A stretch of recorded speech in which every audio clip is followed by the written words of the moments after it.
Hello, everyone, and welcome to the Second to None podcast. I am Blayne Gilmer here with my co-host, Tavarres King. And Tavarres, man, it is right at the end. We're seeing the light at the end of the tunnel of this SEC schedule, and we had a packed week in Week 11, and we're here to give our reaction to everything that went down, including Georgia coming out on top at Rocky Top and doing so in convincing fashion.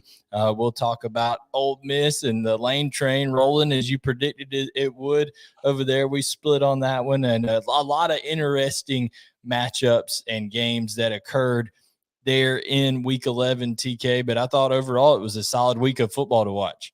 Super solid week of football, man. Learned a lot about some teams again, man. I really like Sam Pittman and that Arkansas squad. They play with a lot of grit.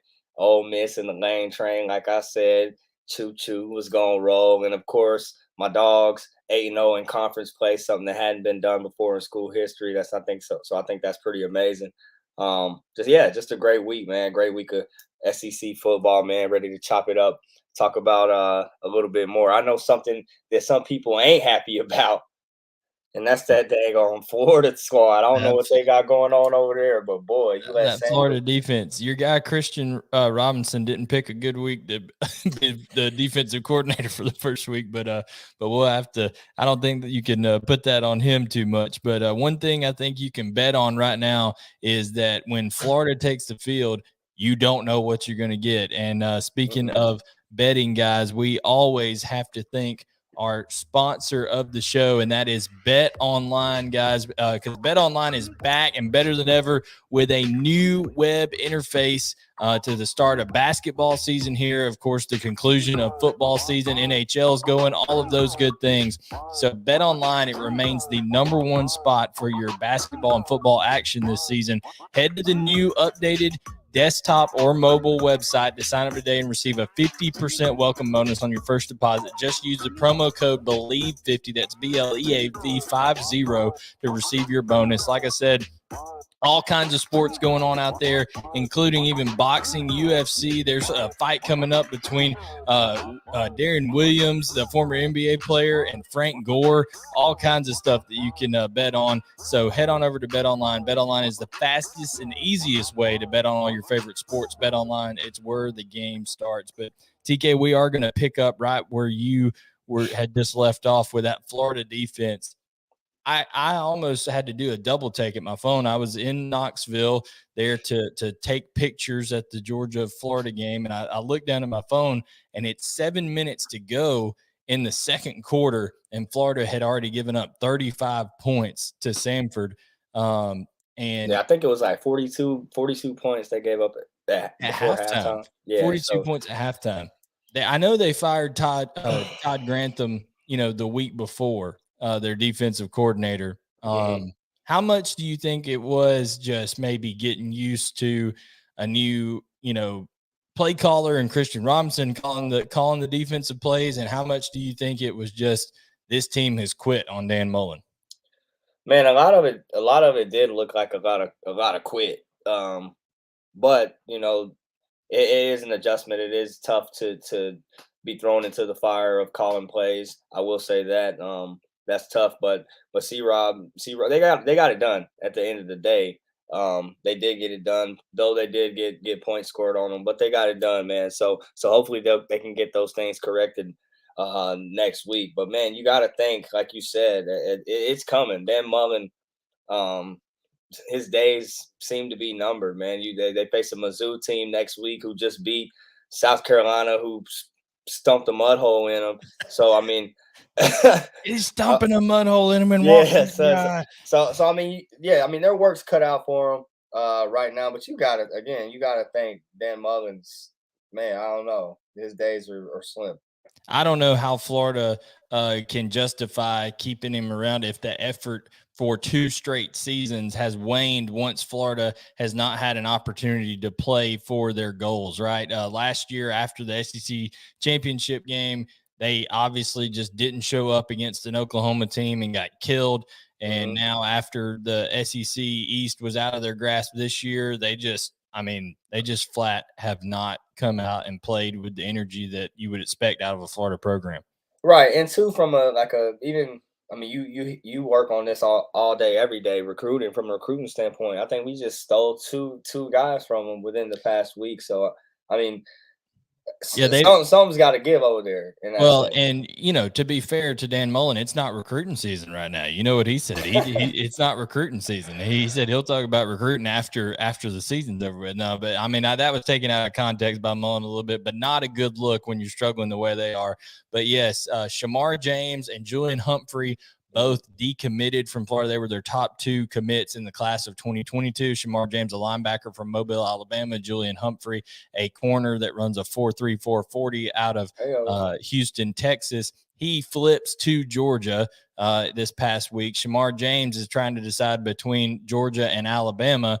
And then also a class of 2023 wide receiver, Raymond Cottrell. He flipped without even doing a decommit. He just did it all in one swoop there to Georgia. Nobody even knew it except UGA Sports knew it over there. So if you want to get all the scoop on recruiting, you can follow UGAsports.com where I'm a contributor at. But guys, make sure you're following some of the tea leaves here, because with the recruiting going south, with guys probably going to be entering the portal before too long, Florida players going on social media and, not exactly following the company line, so to speak, on their posts and things.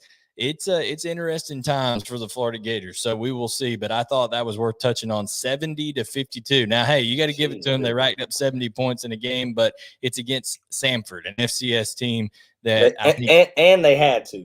Yeah, they had to. They had to score 70 points. That is the what they did. So yeah, they did. And Emory Jones breaks Tim Tebow's record for most yardage in a game. So some positives to take out of it for him. But man, when you give up 52 points to a Samford team, you have to really look yourself in the mirror if you're Florida. So TK wanted to touch on that first, but now let's get to the real football that kind of matters a little bit right here. Georgia defeated Tennessee 41-17. I've been saying for weeks, Tavarres, that Tennessee was going to be the biggest test for Georgia in terms of to that defense. And a lot of people had posed the question, well, what's this Georgia defense going to do when they face an offense that, has a pulse, that is able to actually move the ball up and down the field? I think they answered that quite clearly, TK. Yeah, they definitely did. Playing against a team that plays up tempo, plays as fast as Josh Heupel in that offense does. It's challenging. We were on the field defense for 88 snaps, I think, and that's a lot of snaps, my dude. I think the prior week, Kentucky was on the field with those guys for 98 snaps. So they're playing a lot of plays on offense. So with that being said, you're gonna have to do things and rotate and adjust. And for a second there, it looked like Tennessee had some momentum and they had some things going for them, but it takes a second to adjust to that. No doubt. You know what I'm saying, to get that pace and that tempo down, and it took us about a quarter to settle in. But once we did. We were eating Hendon Hooker up. 6 sacks on the day. Yeah, just as we has. As we have other folks. Yeah, and I will say, when I was it's one thing to see it on television, right? And you see it and things like that, but they're live, seeing how fast the Tennessee offense gets lined up and snaps the ball and how decisive they are. You don't have a full appreciation. Yeah, you don't have a full appreciation for it until you're on the field seeing it right there. And I thought Georgia made good adjustments, especially when Kirby Smart said, okay, Latavius Brini is not getting it done right here. We're going to move Chris Smith down to star, bring in Dan Jackson, put him at safety. So small adjustments like that. And also Kirby Smart saying, okay, Warren Erickson, I don't know if Warren was one of those that was part of the flu, that Georgia had about 8 guys with the flu. I don't know if he just wasn't feeling good or whatever, but he wasn't getting it done at right guard. They bring in Xavier Truss. Put him in, and that's a big man, Xavier Truss, and he starts moving people around right there. So the Georgia coaching staff made adjustments, and that's something that I think everybody's wanting to see just as much as anything else, because Tavarres, when Georgia has faced Alabama, right, in the national championship and SEC championship in 2017 and in 2018, it was the adjustments by Nick Saban in the second half that ended up defeating Georgia. Right, they were able to adjust better than Georgia was. I think Kirby Smart and his staff showed ability to make some subtle adjustments and kind of come out on top in a game that they obviously needed to do. Now they've basically virtually secured themselves a playoff spot.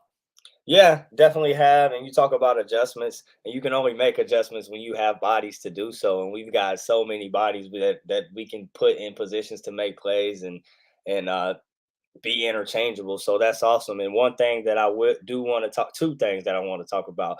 I want to talk about the 3 tight end set that Coach Monken had us in several times, dude. When you got Fitz, Brock Bowers, and Big O out there blocking, and as well as those guys can run routes, it's special. So I'm looking forward to seeing what we do out of that. And then the second thing is this.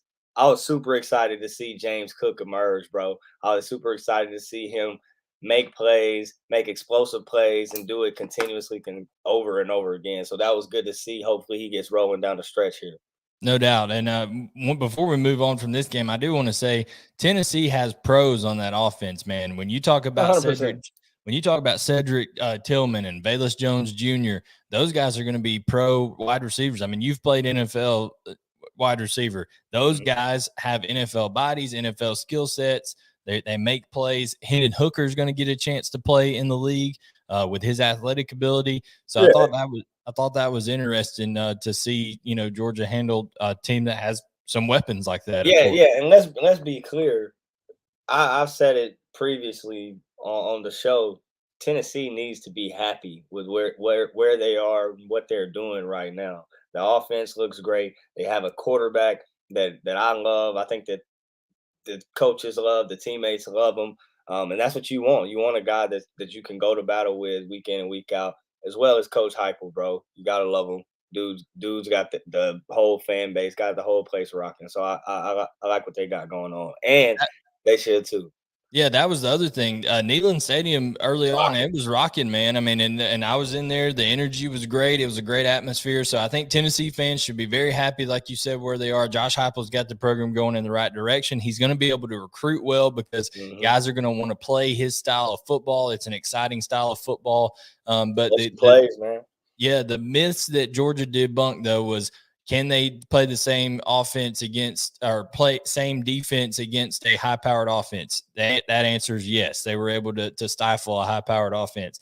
Can Stetson Bennett throw the ball more than 21 times and complete more than 14? Well, he was 17 of 29 for 213 yards and a touchdown, several third down completions when he needed. He replaced the blitz. He made plays with his feet. I think you can pretty much put it to bed that Stetson Bennett's going to be the guy rolling forward for Georgia. Yeah, 100%. I think he probably played his most complete game this season, just putting it all together. Re-IDing mics and things like that in the run game, and as well as doing what I think he does best, escaping the pocket and making plays downfield, extending plays. He did that several times on Saturday, and I think, like you said, he's the guy, bro. There's no doubt about it. And also quick notes, and we're done with this game. Dominic Blaylock, he didn't play in the game, but he warmed up in full dress. He was fully dressed out before the game. That's an encouraging sign for him. George Pickens working with the scout team, maybe a couple weeks away if George comes back. Pickens. That could be a big thing for Georgia going down. So Georgia wins 41-17. TK, now moving on to a game that absolutely boggled my mind. I saw Auburn up 28-3, and I was like, man, I just started thinking ahead to the Iron Bowl. I was like, man, Auburn and Alabama is going to be just an absolute crazy game, and it just turned out to just flip on its head because Will Rogers and that Mississippi State offense started clicking all of a sudden, and Mike Leach, they're slinging that thing. They ran off 40 straight points, TK, back from a 25-point deficit and beat Auburn on the road 43-34. Thoughts on this game? Yeah, man, it was crazy. Auburn had it going early on. Bo Nix had it going early on. Coach Bobo was dialing it up, had guys running over the middle of the field, hitting them wide open. Tang Jarquez was obviously doing their thing. And then obviously uh, special teams comes into play. You get a punt block, momentum, boom. That's what happens. They score before the half, and that's all they needed. You said it. They rattled off 40 points just like that, bro. And it's crazy. And that's what you can do in a Mike Leach air raid offense. And we talked about that before and how special that is. But dude, I personally think that Auburn still can do some damage in that Iron Bowl coming up. Yeah, now the only deal with the one reason I was so confident that I thought Auburn would be able to hang with Alabama was Bo Nix, right? Well, now it appears that Bo Nix at the end of that game has broken his ankle and Well, party's over.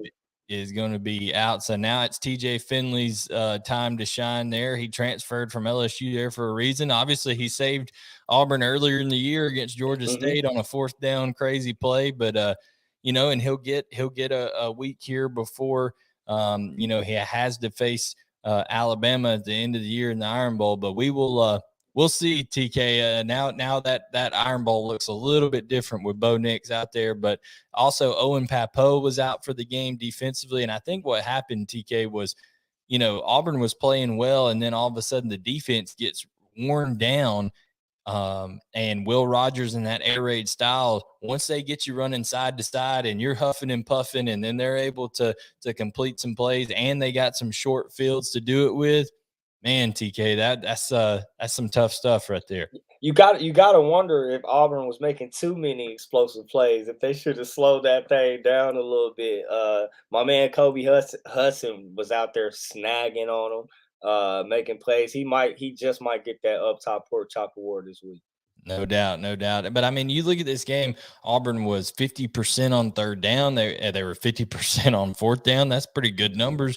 In fact, they held Mississippi State to 3 of 10 on third down, but Mississippi State converted both fourth down attempts. They did 2 of 2, and it's just interesting to see. Now Auburn did have 9 penalties for 86 yards, TK. So that Huge, hurts you a little bit always. being penalized. They also lost the turnover battle and they lost the time of possession. So you can see if you look in here where Mississippi State made this game turn. And I think Will Rogers in the second half was 24 or 25 with 5 touchdown passes in the second half alone. So TK, Will Rogers continues to ball for Mississippi State, and the defense stepped up when they needed to in the second half. I think actually, TK, I think it was like first quarter. Yeah. Well, no, in the second half, they gave up 6 points. They gave up a couple of field goals, I think, at the end. So, when it comes down to that, Mississippi State really and a remarkable performance. And I think they're the only one, TK, in the entirety of college football that has like four or 5 wins over ranked teams in the college football rankings, and they're not even ranked themselves anymore. Yeah, that's wild. That's pretty that's an impressive stat right there. And we've been talking about that Zach Arnett defense. And again, they looked a little bumpy early, but bro, I think that him and that defense are special, and they're a big reason to why they've rattled off those wins. No doubt, no doubt. Next game, we'll stay with talking about the state of Mississippi and just go from Mississippi State being on a road game over to a home game at Oxford. And TK, you predicted it. I thought that Texas A&M would stay hot, and Zach Calzada and that team would be able to. I thought the defense would wrangle Ole Miss a little bit more than they did, but Jerrion, Ealy, and Matt Corral had it rolling there in Oxford, and Ole Miss beats Texas A&M 29-19. Thoughts on this one, TK?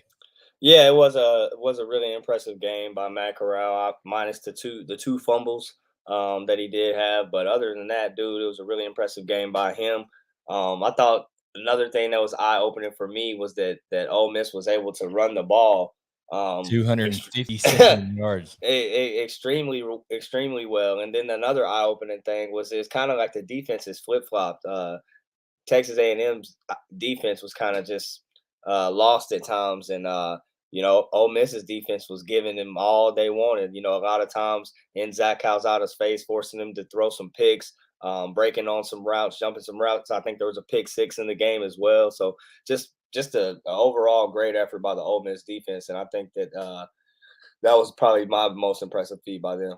Yeah, well, when you talk about it, Texas A&M and Ole Miss both were able to move the football pretty well at times, but both would get into the red zone and stall out, right? I mean, that was some of the issues there late, and then it's 15-0, and here comes Texas A&M out of the half. TK on that first drive down, they get a targeting call that advances it even forward. Right then is where they had the chance to capture momentum, to score a touchdown there. They get held to a field goal. They did score on the next possession, but if they'd scored on that first drive to make it 7, and then you get that next touchdown, then it starts to the cheese gets a little more binding, if you will, for Ole Miss over there. But we'll see if Texas A&M can rebound from this. I thought that they were starting to make a lot of strides there. It's a confusing team, right? They are.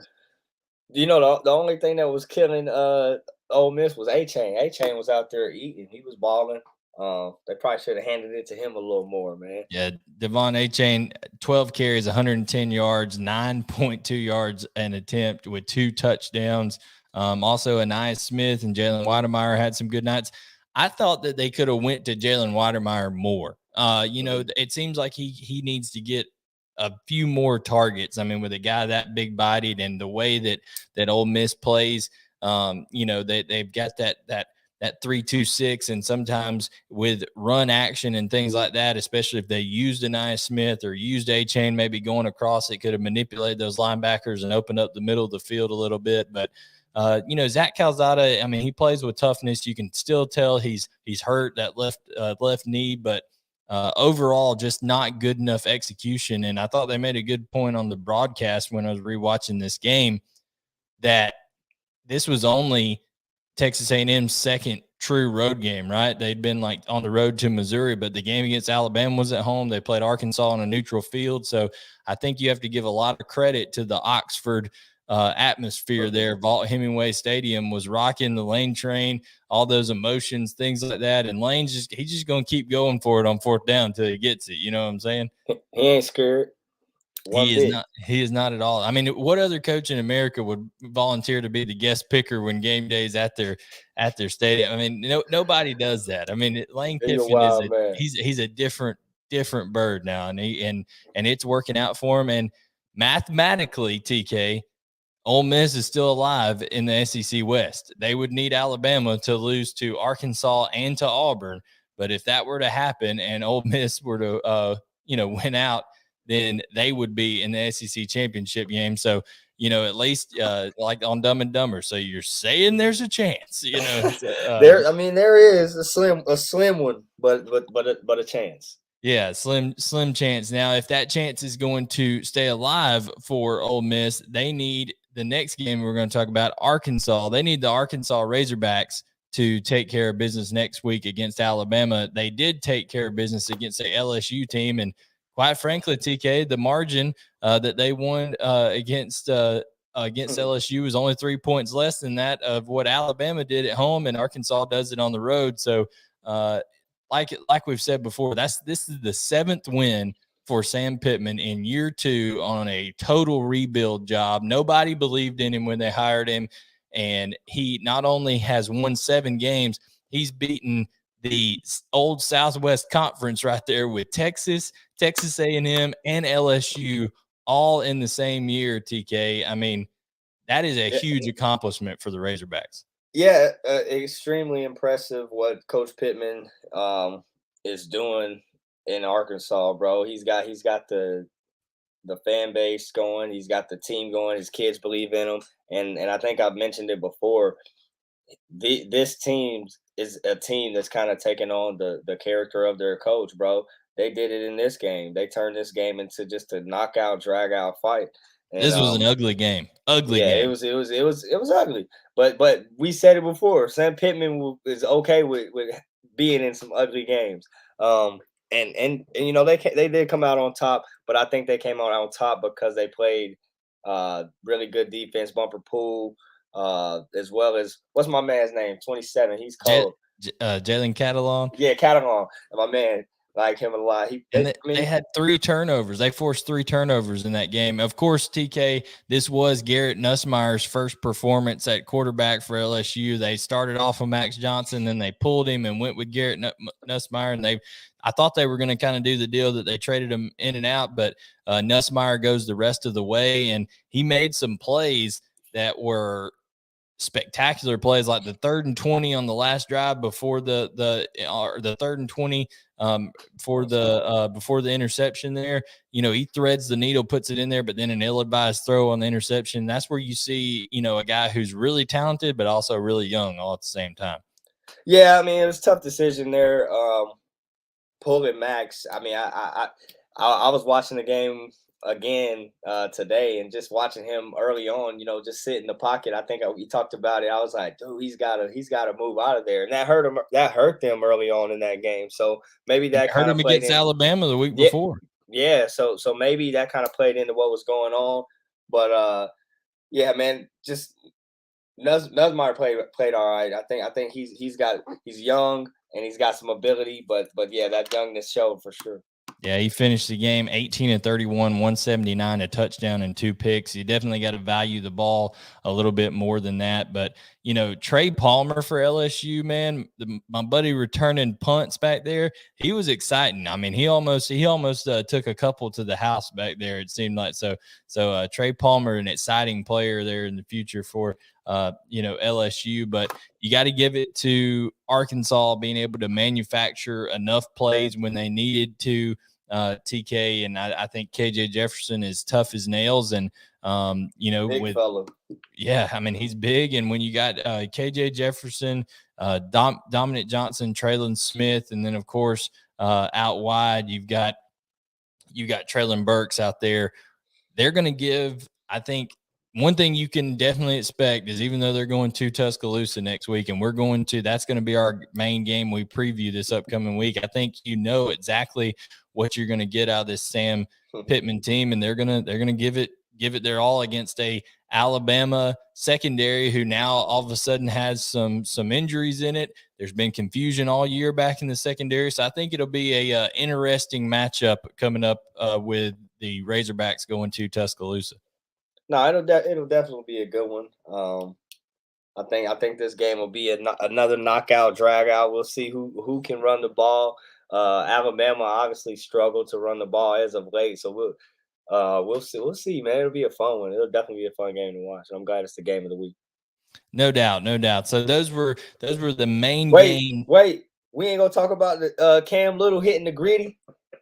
Yeah, man, the kicker goes out there and hits the gritty after it, man. I mean, when for some of the people out there not watching or that don't know, he's a little dance out there that the kicker hits. And man, when you talk about some kickers with some confidence, obviously you got Arkansas's kicker Little there hitting the game winner and hitting the gritty. But how about buddy? I know this is an SEC show, but Texas Tech hits a 62-yarder to beat Iowa State, and that man just straight lost his mind. He's just running around. I would too. I mean, yeah, and it was good from 68. I mean, he nailed that thing. Yeah, it was sick. He went berserk, went running down their sideline. He was having the time of his life. Yeah, he probably would have definitely got a hefty fine in the NFL. And this comes the same week, I think, that you had in the MAC game, I think on Tuesday, it was like Northern Illinois or something like that. Dude hits a kick and he runs into the other team's bench and it starts talking to the crowd inside their bench. I mean, some of these kickers have no self-awareness, TK. They have no idea what's going on. Zero, man. They just locked in. They just doing their thing, bro. Doing their thing, man. The sphincter factor as a kicker when you're about to kick one of those things probably like this. So once they nail it, they're deciding, okay, and now it's time to let loose and have a little fun. This comes also a week after Mike Leach, when they missed so many field goals against Arkansas the week before. Mike Leach in his post-game press conference says, we're taking open tryouts on our campus. If you're NCAA eligible, you can come by the facility and try out to kick this week. I mean, how do you think that makes the kicker on the team feel? Hey, what's crazy? He probably wasn't even playing. No, he wasn't playing. If he would have let somebody come up and kick, I mean, there was all kinds of good stuff going on. But a impressive slate of games in the SEC. You're always going to get good competition. And like I said, this upcoming, make sure you subscribe here on the 365 Sports YouTube channel. We're on the Believe Podcast Network. You can find us on Apple Podcasts, Google Podcasts, Spotify. Just search Second to None. We want to thank, we are presented by Bet Online, as we said earlier in the show. And just looking ahead real quick, TK, like I said, number 25, they'll go up. Arkansas will probably be in the closer to 20-ish, I guess, in the rankings, facing number 2, Alabama next week in Tuscaloosa. A big one in terms of that continued SEC West race. Alabama can clinch the West next week with a win there. So that's big for the Crimson Tide. And then you have Dan Mullen traveling to Missouri. Both teams 5-5 at this point. I don't think anybody would have expected that. And TK, quite honestly, that could be if they go to Columbia, Missouri, and they lay an egg. That might be the last one, bro. That could be it for Dan Mullen right there. So, and then another interesting matchup that we'll preview as well is Auburn now going on the road to Columbia, South Carolina, to face Shane Beamer's squad with TJ Finley as their quarterback, as Bo Nix has broken his ankle and is out for the remainder of the regular season at least. So I would imagine bowl game probably as well. His time at Auburn's probably done. So based on reports we're hearing, and then it's a bunch of cupcakes for everybody else. Georgia's got Charleston Southern. Kentucky gets New Mexico State. Mississippi State gets Tennessee State. Texas A&M Prairie View. So there's a lot of cupcake action. Ole Miss gets Vanderbilt. There's a cupcake right there, because Vanderbilt's not even part of the SEC. We've already kicked them out early at the beginning of the year. And then Tennessee faces South Alabama, LSU, UL Monroe. So a lot of kind of let-up games for a lot of teams, but the 3 that we will be previewing later this week, Arkansas at Alabama, Florida at Missouri, and Auburn at South Carolina. We'll get you all of the spreads. We'll give you our picks against the spread, our picks to win the games. We'll go through our players of the week and everything from this past week, and also preview some of the guys that we think are going to have big games this upcoming week. But TK, before we sign off here, just kind of let everybody know, what were your biggest takeaways from week 11 before we kind of close the chapter on it and move on to week 12? Man, just an exciting week. Obviously the dogs on top, dogs are rolling. And then other than that, man, it's an exciting time to be a dog one. And that's all. Yeah, so you just excited about Georgia winning and taking care of business. Stetson Bennett, I think, going wire to wire and playing probably his best game of the year when Georgia needed him to play the best game. I think that puts to bed the question of who Georgia's quarterback is going to be going forward, as it should, because Georgia does not have an offensive line that is going to hold up 100% on the pass pro. There's going to be leaks in it. They do a good job at times, but there's going to be leaks in it. And Stetson Bennett creates with his legs. He makes 3 or 4 plays every game with his legs that simply JT Daniels could not make. Is he going to miss a throw like he did to Brock Bowers that was wide open down the sideline where he could have had a touchdown pass? Yeah, he's probably going to miss 1 or 2 a game, but he's not throwing picks that are going to take back the other way and things like that. Kirby Smart, trust him much like he does Dan Jackson in the back end at safety. So I think that was a big takeaway from me. And then TK, another big takeaway for me is that I just love the heart and tenacity of that Arkansas team. Looking forward to previewing that matchup as they go to Tuscaloosa. So as I said, this has been the Second to None podcast for Tavarres King. I am Blayne Gilmer. Make sure to hit that subscribe button. Give us a like. Turn on notifications. We really, really appreciate it. Find us on Apple Podcasts, Google Podcasts, Spotify. We're presented by Bet Online, and we will catch you for an episode that'll drop probably either on Wednesday or Thursday. So follow us on Twitter, SEC2_none, and we will catch you guys later in the week.